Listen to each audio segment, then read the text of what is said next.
Alors nous avons été invités par le président du Conseil constitutionnel à renouveler la nuit du droit. La dernière avait été consacrée aux erreurs judiciaires et à la présentation par des lycéens de l'affaire du Chevalier de la Barre, également pour montrer les atteintes qui étaient portées un peu partout dans le monde à certaines libertés fondamentales. Nous avons souhaité, dans le cadre de la nouvelle Nuit du droit, présenter un film qui puisse permettre à chacun, même ceux qui n'ont que des connaissances approximatives de la justice, de situer très exactement ce que font les hommes et les femmes qui interviennent dans ce domaine. Ils sont très nombreux, ils ont des professions très différentes, ils sont parfois même bénévoles et chacun d'eux contribue au bon fonctionnement de la justice dans notre pays. Mais il est très difficile pour le public parfois de faire la différence entre tous ces acteurs. Et j'ai donc souhaité, en tant que président du Conseil départemental de l'accès au droit du Nord, dont la fonction est de faire connaître le droit et de faire connaître les droits pour que nos concitoyens soient à même de les exercer, que chacun d'eux puisse, au travers de ce film, avoir une idée assez précise, en quelques minutes, du rôle de chacun et de la différence avec le rôle des autres, pour éviter ces confusions. Alors, le président du tribunal et le procureur de la République dirigent la juridiction. Les tribunaux judiciaires, comme d'ailleurs les cours d'appel,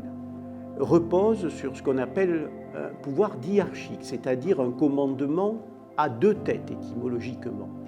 Donc le président et le procureur dans les tribunaux judiciaires doivent s'accorder et définir ensemble les règles d'administration, d'organisation de la juridiction. Ils sont assistés pour cela d'un directeur de greffe et ils représentent la justice auprès des autorités extérieures, auprès de la société civile, en étant eux-mêmes sous le contrôle pour le président du premier président de la Cour d'appel et pour le procureur de la République du procureur général près la Cour d'appel. Je travaille avec l'ensemble des acteurs, donc il est bien certain que je ne vais pas voir tous les acteurs, ça ne serait pas possible et ça serait d'ailleurs sans intérêt parce que je m'occupe des questions qui peuvent à un moment donné poser difficulté dans l'établissement et pour la résolution desquelles je suis en mesure d'être utile et d'apporter des solutions concrètes. Donc ce qui m'intéresse, c'est d'abord ce travail de proximité avec l'ensemble des acteurs judiciaires, mais également à travers ces échanges la possibilité d'améliorer les choses. Je ne dirais pas de trouver toujours des signes d'évolution qui répondent aux attentes légitimes de nos concitoyens, mais de tendre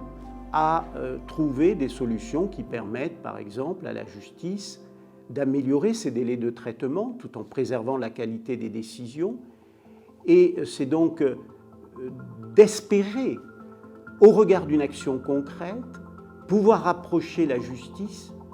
des aspirations légitimes des concitoyens. Et c'est aussi la volonté de participer à des expériences nouvelles, car contrairement à ce que l'on s'imagine parfois de l'extérieur, la justice est en perpétuelle mutation, notamment mutation technologique, mais pas seulement. Et donc, la justice évolue, se modernise, change ses méthodes de travail, et tout ceci doit être fait toujours dans le respect de ceux qui travaillent, pour assurer à ceux-ci les meilleures conditions matérielles possibles pour qu'ils puissent exercer au mieux leur mission.